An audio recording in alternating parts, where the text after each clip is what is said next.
नमस्कार दोस्तों, स्वागत है आपका आपकी अपनी यूट्यूब चैनल मनप स्टोरीज में। दोस्तों, ये कहानी है बाल विवाह या अपराध। कहानी का एक पार्ट अपलोड हो चुका है, ये दूसरा पार्ट है। तो चलिए दोस्तों, कहानी के इस दूसरे पार्ट को शुरू करते हैं। प्रभात की गुस्से से भरी आवाज़ सुनकर गहना का मुंह बन गया था। उसने तो प्रभात का हाथ बटाना चाहा था, फिर वो उससे गुस्सा क्यों हो गया था। उसने प्रभात के कपड़े बदलने वाली बात को नज़रअंदाज किया और फौरन ही प्रभात के पास आकर बोली, आप मुझ पर गुस्सा क्यों हो रहे हैं? मैंने तो गुड़िया को इसलिए नहलाया ताकि आप। तभी प्रभात उस पर चिल्लाया, shut up, just shut up. उसकी तेज आवाज़ सुनकर गहना कांप गई। अगले ही पल प्रभात की दोबारा आवाज़ आई, किसने कहा था तुम्हें ये सब करने के लिए? समय देख रही हो, सुबह के 6 बज रहे हैं। इतनी सुबह आती हुई ठंड के मौसम में तुमने ठंडे पानी से परी को नहला दिया। उसका पूरा शरीर कांप रहा है। अक्ल है या नहीं? गहना ने अब परी के रोने पर ध्यान दिया। उसकी आवाज़ भी अजीब सी हो गई थी। प्रभात ने उसे कपड़े तो पहना दिए थे, पर वो अभी तक कांप रही थी। गहना ने उसे गोद में लेने के लिए हाथ बढ़ाया तो प्रभात ने उसकी बाजू पकड़कर उसे पीछे धकेल दिया और बोला, दोबारा गीला करोगी इसे? हालत देखो अपनी, जाकर कपड़े बदलो। प्रभात ने उसकी बाजू को इतनी टाइट पकड़ा था कि गहना की आंखें ही भर आई थी। उसने फौरन ही अपने कपड़े निकाले और बाथरूम में चली गई और प्रभात डॉक्टर के पास फ़ोन मिलाने लगा। कुछ ही देर में डॉक्टर परी को चेक करके चला गया था। प्रभात ने परी को दूध पिलाकर दवाई खिलाई, तब जाकर उसका रोना शांत हुआ और थोड़ी ही देर में वो सो गई। इस दौरान गहना चुपचाप बुत बनकर खड़ी रही। बस प्रभात ने उससे एक दो चीज़ें लाने को कहा था, जो वो सावधानी से ले आई थी। इसके अलावा प्रभात परी के सारे काम खुद ही कर रहा था। गहना की हिम्मत बार बार जवाब दे जाती और बार बार उसकी आंखों से आंसू बह निकलते। परी सो चुकी थी, तब भी प्रभात उसे गोद में लिए इधर से उधर घूम रहा था और गहना बिस्तर पर बैठी बिना आवाज़ के आंसू बहा रही थी। प्रभात बीच बीच में गहना को देख लेता था। उसे ध्यान था कि जब वो कपड़े बदलने बाथरूम में गई थी, तब भी बहुत देर तक रो रही थी। उसने जानबूझकर तो नहीं किया था। ये सब उसे आता ही कहाँ था। शायद ही परी जितने छोटा बच्चा उसने कभी गोद में भी लिया हो। फिर इतने छोटे बच्चे का काम करना तो उसके लिए मुश्किल होगा ही। इतने दिनों से सुनीता जो भी गहना को समझा कर जाती, तो कई बात गहना के बुलाने पर भी वो यही समझ लेता कि अब फिर से गहना सुनीता की बातों में आकर कुछ उल्टा पुल्टा करेगी। इसलिए उसके बोलने से पहले ही वो खिंच जाता और परी को लेकर अपने स्टडी रूम में चला जाता था। इतने दिन से ढंग से ना सो पाने की वजह से और गहना की हरकतों के कारण वो गुस्से से भर गया था। हालांकि गहना ने सुनीता की कोई भी बात नहीं मानी थी, पर प्रभात को तो यही लगता था कि अब वो चाबी गहना के अंदर सुनीता ने ही भरी है। उसके अनुसार गहना शुरू हो जाएगी। इसलिए इतने दिनों से खिज और गुस्सा सब कुछ आज उस पर निकल गया था। प्रभात को शायद अब लग रहा था कि उसने गहना को कुछ ज़्यादा ही बोल दिया था। वो कब से रो रही थी, पर प्रभात उसे कुछ कह भी नहीं पा रहा था। आखिर रिश्ता ही खराब हो गया उन दोनों का। पति पत्नी बनना तो दूर की बात है, अब तो जीजा साली के रिश्ते से भी वो दोनों बात नहीं कर पाते थे। कुछ दिन बाद गहना परी के साथ बिस्तर पर सो रही थी और प्रभात स्टडी रूम में बैठकर कोई मीटिंग अटेंड कर रहा था। उस दिन के बाद से वो गहना से बात तो नहीं करता था, हाँ, पर परी को लेने से उसे रोकता नहीं था। वो अपनी गलती सुधारने की कोशिश कर रही थी। अगर परी का कोई भी काम करना होता तो वो उसकी इजाज़त लेकर ही करती थी। परी भी उसे अच्छे से पहचानती थी, इसलिए उसके साथ आराम से रहती थी। इन दिनों उसकी हरकतें बढ़ती ही जा रही थी, जो गहना की मुस्कान में इजाफा कर देती थी। अब एक परी ही थी जिसके सामने गहना अपना चुलबुलापन दिखा पाती थी, नहीं तो प्रभात के आते ही वो सावधान हो जाती थी। स्टडी रूम में काफ़ी देर तक प्रभात को गहना की चहकती हुई आवाज़ आती रही और आवाज़ आनी बंद हुई तो उसने कमरे में झांक कर देखा। परी और गहना दोनों ही सो चुकी थी। वो गर्दन हिलाता हुआ आया और उन दोनों को ही कंबल उड़ाकर वापस काम में लग गया। कई बार तो उसे ऐसा महसूस होता जैसे अब एक नहीं, उसके ऊपर 2 बच्चियों की जिम्मेदारी है। खैर, अब वो आराम से अपनी ऑनलाइन मीटिंग अटेंड कर रहा था और तभी सुनीता कमरे में आई। वो जानती थी कि प्रभात कमरे के साथ ही अटैच्ड स्टडी रूम में है। गहना को सोते हुए देखकर उसकी तोरियां चढ़ गई। उन्होंने पड़े ठंडे पानी के जग से पानी लेकर उसके मुंह पर छिड़का तो गहना ने हड़बड़ाते हुए आंखें खोली और सुनीता को अपने सामने देखकर घबरा गई।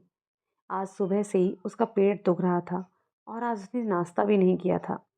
सुनीता ने फौरन ही उसे नीचे आने का इशारा किया और कमरे से बाहर निकल गई। उनका इशारा समझकर गहना ने बिस्तर से उतरकर परी के चारों तरफ तकिए लगाए और उनके पीछे हो ली। सुनीता गहना को बाहर नीचे बगीचे में लेकर गई और उससे पूछा, थारा महीना आ गया? गहना ने गर्दन झुकाई और बोली, जी। सुनीता ने उसका जवाब सुनकर अपनी आंखें मींच ली। वो समझ चुकी थी कि उनके पोते का इंतजार तो इस महीने नहीं हो पाया है। अचानक ही उन्हें गहना पर गुस्सा आने लगा।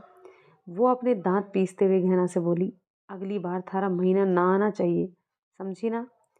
सुनीता की इस बात पर गहना ने डर के मारे अपनी गर्दन तो हिला दी, पर यह बात बिल्कुल उसके सिर के ऊपर से गुजर रही थी। उसे महीने के इन 5 दिनों के सारे नियम मालूम थे, जैसे रसोई में ना जाना, मंदिर में ना जाना, अचार ना छूना इत्यादि। पर अगले महीने महीना ना आना, ये वाला नियम उसे ना तो उसकी माँ ने बताया था और ना ही उसकी जीजियों ने। सुनीता वहाँ से चली गई तो गहना भी सोचती हुई अपने कमरे की तरफ बढ़ चली थी और बेख्याली से ही सामने आते प्रभात से टकरा गई। एक नियम इन दिनों का ये भी था कि अपने पति को अपने समीप न आने देना, इसलिए वो फौरन ही 2 कदम पीछे हो गई और प्रभात गुस्से से उसकी तरफ बढ़ता हुआ बोला, कहाँ गई थी? ऐसे ध्यान रखोगी परी का? वो दूध के लिए रो रही थी। प्रभात की बात सुनकर गहना फौरन ही अंदर भागी और परी को उठाकर अपने सीने से लगा लिया और उससे चिपकते ही परी ने रोना बंद कर दिया। गहना ने फौरन उसके मुंह से बोतल लगाई तो कुछ ही देर में वो दोबारा सो गई। गहना ने उसे बिस्तर पर लिटा दिया था। प्रभात दरवाजे पर खड़ा हुआ ये सब देख रहा था और उसके चेहरे पर मुस्कान आ गई थी। उस दिन का मलाल अभी तक उसके जेहन में था, लिहाजा वो गहना से माफ़ी मांगने के लिए आगे बढ़ा तो गहना उसे अपने पास आते देख घबरा गई और फौरन ही खड़ी होकर बोली, आज सुबह से ही मेरा महीना आया है, तो आप इन दिनों मेरे पास मत आइए। जो आप करना चाहते हैं वो इस समय नहीं हो सकता। उसकी बात सुनकर प्रभात गुस्से से भर गया। क्या मतलब था गहना की इस बात का? वो तो सिर्फ माफ़ी मांगने आया था, पर गहना के दिमाग में सुनीता की बातें कब्जा किए बैठी थी। जिस लड़की को शादी से पहले इन सब की जानकारी तक नहीं थी, उसे सुनीता ने इन दिनों इन्हीं चीज़ों में परफेक्ट कर दिया था। प्रभात तेज आवाज़ में बोला, तो मुझे क्यों बता रही हो?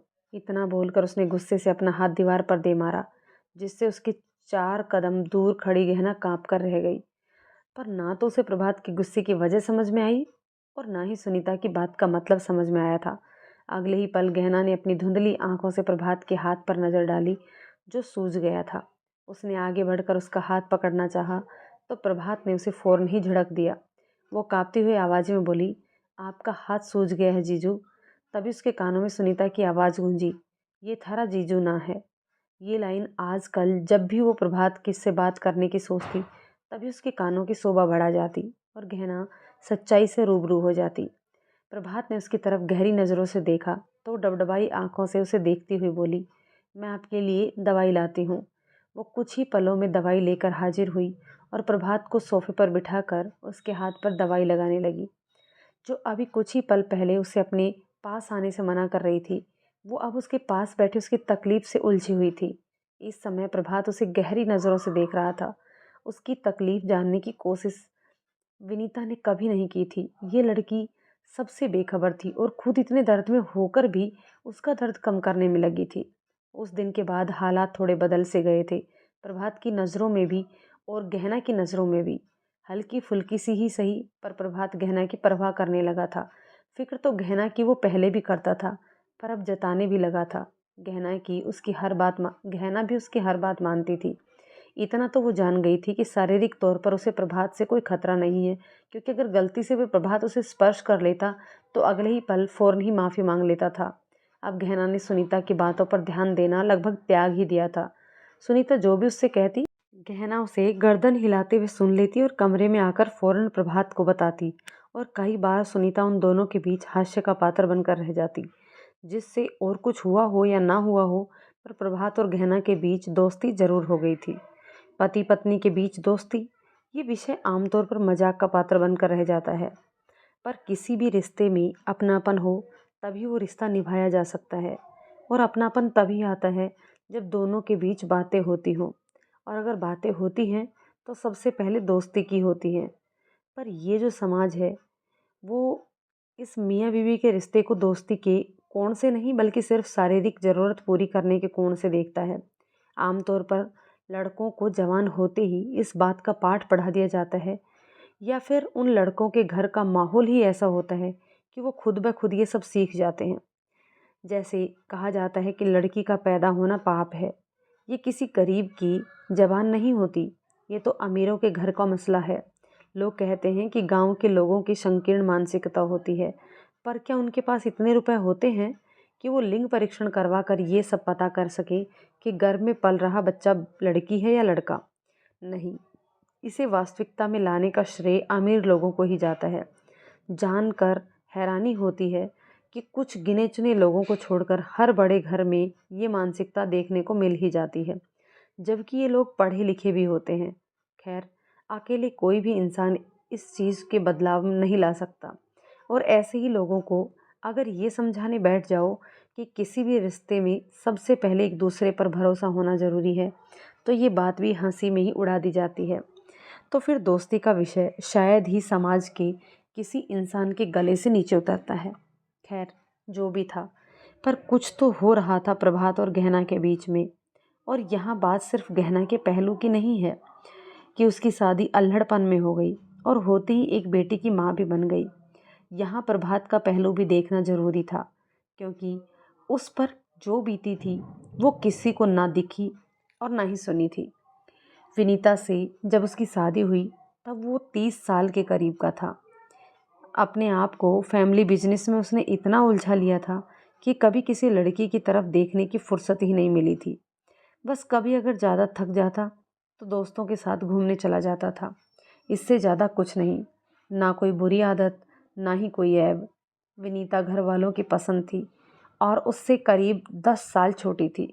प्रभात ने इस बात पर आपत्ति भी जाहिर की थी, पर हर किसी ने उसे यह कहकर चुप करवा दिया कि बड़े खानदानों में ऐसा होता ही रहता है, और जब लड़की के घर वालों को कोई दिक्कत नहीं है तो तुम्हें भी नहीं होनी चाहिए।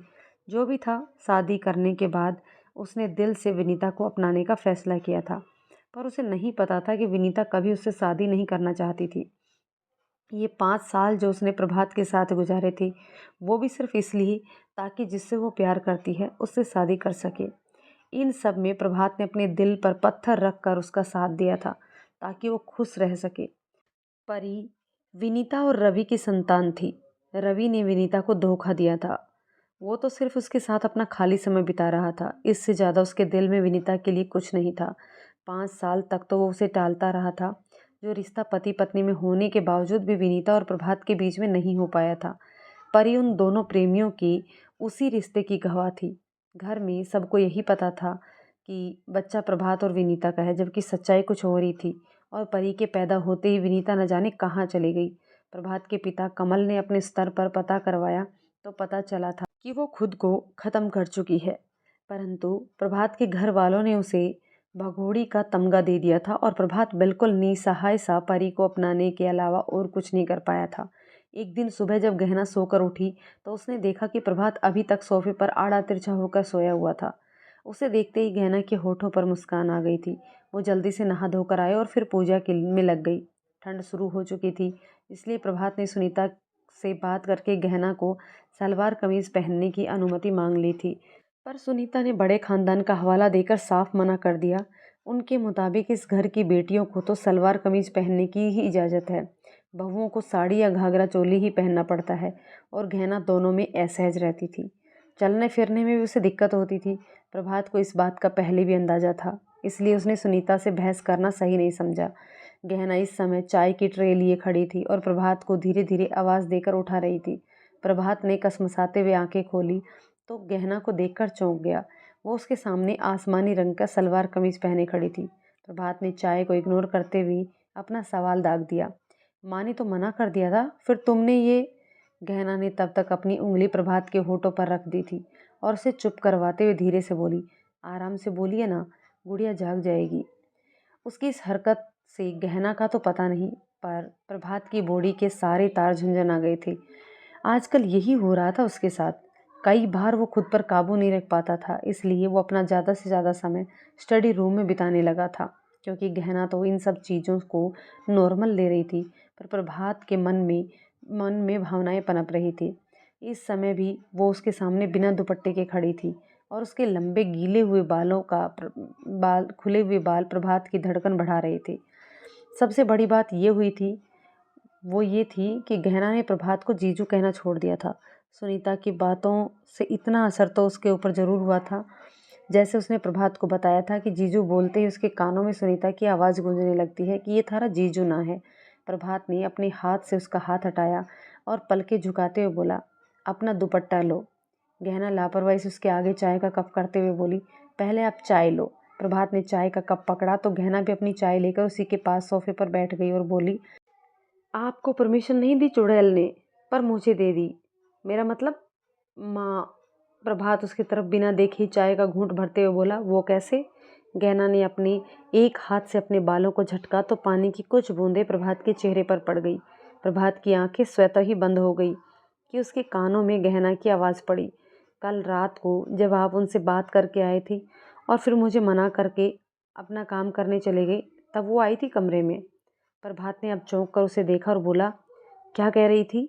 गहना ने अपनी चाय का कप साइड में रखा और प्रभात के सामने खड़ी होकर सुनीता की एक्टिंग करते हुए बोली, ए छोरी, अब तू चौधरी खानदान की बहू है और बहुएं सलवार कमीज ना पहनती, पर फिर भी मैं तुझे इन सब चीज़ों की इजाज़त दे सकती हूँ। इतना बोलकर वो चुप हो गई। प्रभात ने उसे आगे बोलने का इशारा किया तो गहना बोली, थारे को जल्द से जल्द माँ ने खुशखबरी सुनानी पड़ेगी। इतना बोलकर गहना हंसते हंसते अपनी जगह पर वापस बैठ गई और प्रभात के गले में चाय अटक गई। उसने फ़ौरन ही खांसते हुए कप रखा और बोला, और तुमने पूछा नहीं कौन सी खुशखबरी? गहना, अरे वही, पोता चाहिए पोता चाहिए। इतना तो मुझे समझ आने लगा है, पर एक बात समझ नहीं आई। प्रभात उसकी बेबाकी पर हैरान था। वो इंट्रोवर्ट था, कभी भी अपने मन की बातों को जता नहीं पाता था, पर गहना ऐसा नहीं थी। प्रभात अब खड़ा हुआ और अलमारी में से अपने कपड़े निकालते हुए बोला, क्या? गहना, यही कि अगर उन्हें पोता ही चाहिए तो उन्होंने विनीता जीजी से क्यों नहीं कहा? क्या वो उनके पीछे भी इसी तरह पड़ी रहती थी? आपको तो पता होगा ना। प्रभात ने बहाना बनाया, नहीं मुझे नहीं पता, मैं ऑफिस चला जाता था। गहना, हाँ तभी तो मैंने तो बोल दिया कि इतनी जल्दी है तो खुद ही कर लो। उसकी बात सुनकर प्रभात के हाथ रुक गए। उसने गहना की तरफ हैरानी से देखा तो वो बोली, अरे मन में बोला, चुड़ैल के सामने बोलकर मरना थोड़ी ना था। प्रभात को उसकी बात सुनकर हंसी आई।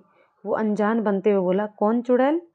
गहना ने अपनी जेब निकाली और जल्दी से गुड़िया की तरफ बढ़कर उसे गोदी में ले लिया और फिर उससे कहने लगी, अरे मेरी गुड़िया को भूख लग गई। परी सो रही थी। फिर भी बात बदलने के लिए इस तरह परी को गोद में लेकर प्यार जताने पर प्रभात को हंसी आ गई और वो हंसते हुए बाथरूम में चला गया। आज प्रभात ऑफिस चला गया था। शादी को 2 महीने होने को आए थे। 3 महीने की परी अब 5 महीने की हो चुकी थी। उनकी शरारतें बढ़ती जा रही थी और गहना की हंसी का सबब भी। प्रभात को लगने लगा था कि गहना अब परी को कुछ देर तक तो संभाल ही सकती है, इसलिए वो गहना को बहुत कुछ समझाकर अपने इतने महीनों के अधूरे काम निपटाने ऑफिस चला गया था। उम्मीद थी कि अगर गहना परी को संभाल लेगी तो वो रोज़ ऑफिस जाएगा। उसने गहना से वादा किया था कि वो शाम होते ही आ जाएगा। खैर दोपहर हो गई थी। गहना ने परी को तो सुला दिया था, पर प्रभात के बिना उसका मन नहीं लग रहा था। सारा दिन तो उसका परी की देखभाल में निकल जाता था। वो कुछ देर सोई और फिर परी को लेकर नीचे चली गई। उसने परी को मुनिया को दिया और खुद रसोई में चली गई। शाम का समय हो रहा था, इसलिए उसने सबके लिए चाय चढ़ा दी। यूँ तो वो रोज़ ही शाम को चाय बनाती थी, पर आज परी को भी अपने साथ ले आई थी क्योंकि प्रभात नहीं था, क्योंकि वो भी उसे ही संभालता था। तभी बाहर से उसे विनीता की चिल्लाने की आवाज़ आई। वो गैस धीमी करके फ़ौरन बाहर आई। उसने देखा कि सुनीता उस पर बरस पड़ी। इस छोरी को नीचे क्यों लेकर आई है? जाने है ना, ये मुझे बिल्कुल पसंद ना है। गहना, पसंद तो आप भी किसी को ना हो, पर आप भी नीचे आती हैं। सुनीता की चिल्लाने की आवाज़ से सभी लोग अपने अपने कमरे से बाहर आ गए थे और गहना का जवाब सुनकर मुंह दबाकर हंस रहे थे। उसका जवाब सुनकर सुनीता उस पर दहाड़ी, क्या कह रही है? तभी एकदम से गहना ने ताली बजाई और बोली, देखा, लगा ना आपको बुरा? तो सोचिए, वो तो जरा सी है, उसे अपनी बातों का, आपकी बातों का कितना बुरा लगा होगा। बोल तो दिया था, पर गहना अंदर ही अंदर कांप रही थी कि न जाने इसका क्या नतीजा होगा। इसलिए तुरंत ही इतना बोलकर उसने परी को उठाया और वापस अपने कमरे में चली गई। सुनीता उसे आंखें फाड़े देखती रह गई। उसकी स्वर्गवासी सास के बाद गहना थी जिसने उसे जवाब दिया था। वो तो चली गई, पर सिवा की नज़रें उसे कमरे तक छोड़कर आई थी और उसके मुंह से ही धीरे से निकला, कुछ भी कहो, पर घाघरा चोली में जहर लगती थी, सूट में भी सही लग रही है। तभी उसके पास खड़ी सपना ने उसे कोहनी मारी और बोला, कहीं ऐसा ना हो कि जहर खाकर मरना पड़ जाए। शिवा ने अपने चेहरे पर हाथ फिराया और बोला, इसके लिए तो मैं 100 बार जहर खाने को तैयार हूँ। गहना के वहां से जाने के बाद फौरन ही सुनीता की नज़र दरवाजे पर खड़े प्रभात की तरफ चली गई, जो अभी अभी ऑफिस से आया था और आते ही उसका सामना इस सीन से हो गया था। अगले ही पल सुनीता आंखों में आंसू भरकर उसके पास पहुंची और बोली, देख रहे हो, ये भी बिल्कुल अपनी बहन की तरह निकली, इसकी लगाम कसकर रखना। सुनीता के सामने तो प्रभात ने अपनी गर्दन हिला दी, पर सीढ़ियों पर चढ़ते ही उसके चेहरे पर मुस्कान उभर आई थी और जैसे ही उसने कमरे का दरवाज़ा खोला, वो खुलकर हंस पड़ा। दरवाज़ा खुलने की आवाज़ से गहना ने उनकी तरफ देखा और घबराकर खड़ी हो गई। अंदाजा था कि जैसा सीरियल्स में होता है, उसी तरह सुनीता ने भी आंसू बहाकर प्रभात को कोई कहानी सुनाई होगी और अब वो उसे डांटेगा। प्रभात ने अपने सामने खड़ी घबराई हुई गहना को देखा और उसके पास आकर परी को उससे ले लिया।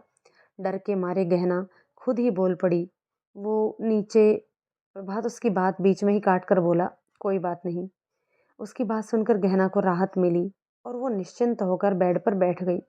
रात को खाने पर जब सब इकट्ठा हुए तो प्रभात ने अपना खाना खाने के बाद गहना की थाली लगाई और अपने कमरे में ले जाने लगा। गहना परी को सुला रही थी, इसलिए नीचे नहीं आ सकी थी। वैसे भी परी का सिर्फ बहाना था, शाम के बाद उसे नीचे आने से ही डर लग रहा था। सपना प्रभात को ऐसा करते हुए देख चिढ़कर बोली, भाई, अव्वल दर्जे की गुलामी है। उसकी बात जाते हुए प्रभात के कानों में पड़ी और वो मुड़कर बोला, अगर तुम अपने ससुराल चली जाओ तो तुम्हारी भी हो सकती है। तभी सपना की माँ सारिका चिल्लाई, ये क्या बकवास है, ये उसका भी घर है, वो जब तक चाहे यहाँ रह सकती है। प्रभात ने अपने कंधे उचकाए और बोला, मैंने तो उसके बारे में कुछ नहीं कहा छोटी माँ, बस बताया है कि उसकी गुलामी यहाँ नहीं है। और रही बात अपनी बीवी की गुलामी करने की, तो आप सब भी उसे यहाँ लेकर आए हैं, मैं भगा कर नहीं लाया। आखिर तक आते आते प्रभात की आवाज़ हल्की सी तेज हो गई थी।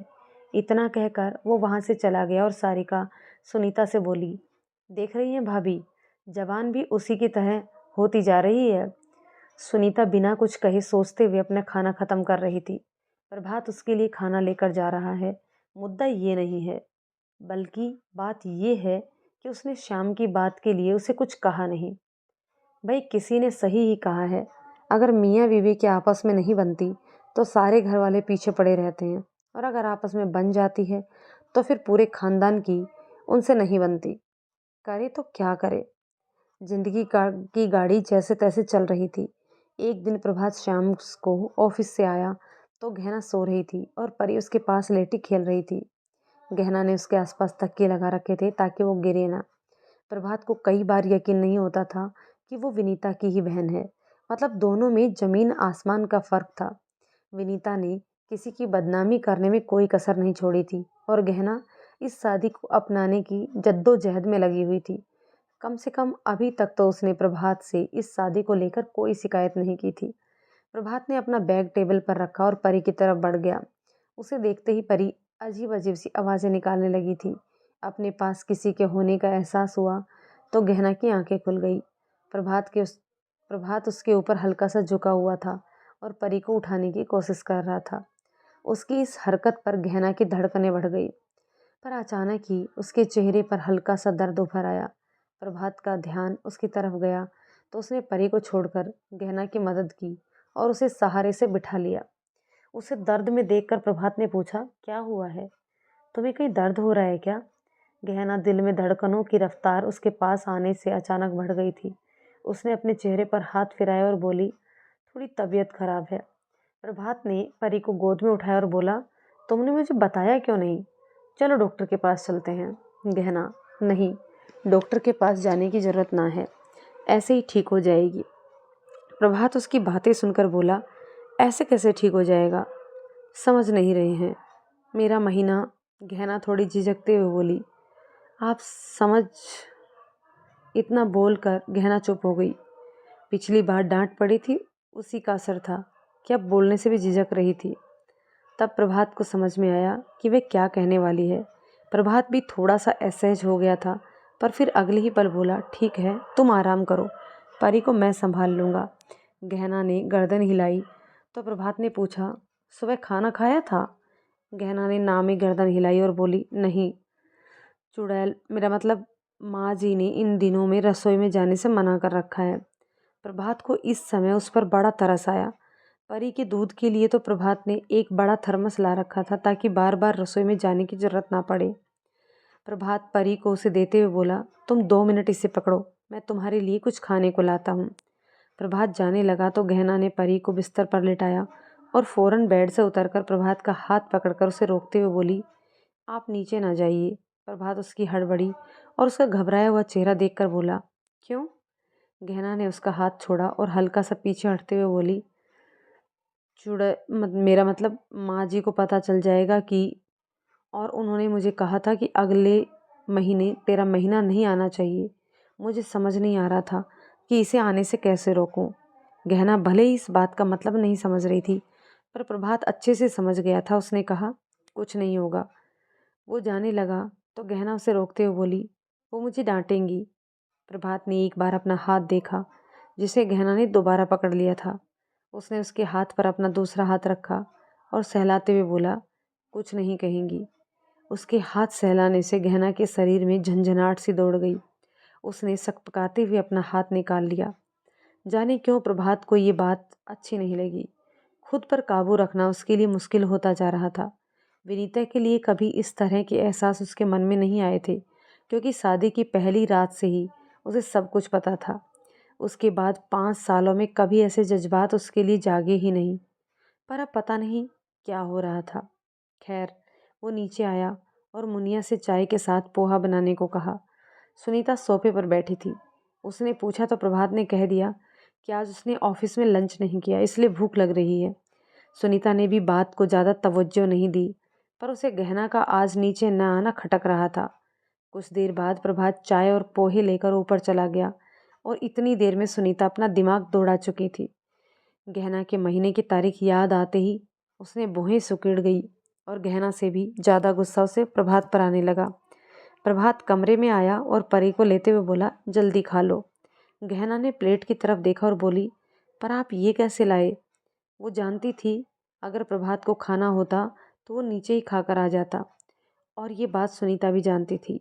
इसका मतलब सुनीता को भनक तो लग ही गई होगी। वो डरते हुए बोली, पर मेरा मतलब माँ जी। प्रभात हल्का सा मुस्कुराया और बोला, एक तो पूरी बात बोला करो। गहना ने असमझ में उसकी तरफ देखा तो वो बोला, जल्दी खाओ वरना चुड़ैल को पता चल जाएगा। गहना उसकी बात सुनकर छेप गई और प्रभात हंस पड़ा। खैर, गहना चाय पोहा देखकर खुश हो गई थी और जल्दी जल्दी खाने लगी। प्रभात उसके इस बचपने को देखकर मुस्कुराए जा रहा था। अगले दिन सुबह प्रभात के ऑफिस चले जाने के बाद दोपहर को सुनीता खाना लेकर गहना के पास आई। भाई मजबूरी भी बेचारी की, पोहे जो चाहिए थे, और मजबूरी का नाम महात्मा गांधी। गहना, जो इस समय परी के साथ खेल रही थी, वो सुनीता को अचानक अपने कमरे में देखकर चौंक गई और फौरन ही बिस्तर से उतरकर खड़ी हो गई। सुनीता ने खाना टेबल पर रखा और बोली, तुम्हारा ख्याल रखने वाला तो इस समय काम पर गया हुआ है, तो मुझे लगा कि उसकी माँ होने की नाती मुझे ही तुम्हारा ख्याल कर लेना चाहिए। सुनीता एक एक शब्द को दांत पीस कर बोल रही थी, जिससे गहना की घबराहट बढ़ती जा रही थी। अचानक ही सुनीता उसके सामने आई और उसके खुले हुए बालों को पकड़कर पीछे की तरफ खींच दिया, जिससे गहना की एक आह निकल गई और उसकी आंखों में पानी उतर आया था। सुनीता उसकी आह सुनकर बोली, दोनों बहनें कुछ ज़्यादा ही होशियार हैं। तेरी बड़ी बहन को बेटी बेटी बोलकर मैंने अपने सिर पर चढ़ा लिया था, जिसका नतीजा भी भुगतना पड़ा। हमारे खानदान की इज्जत उछाल कर चली गई वो। और अब तू।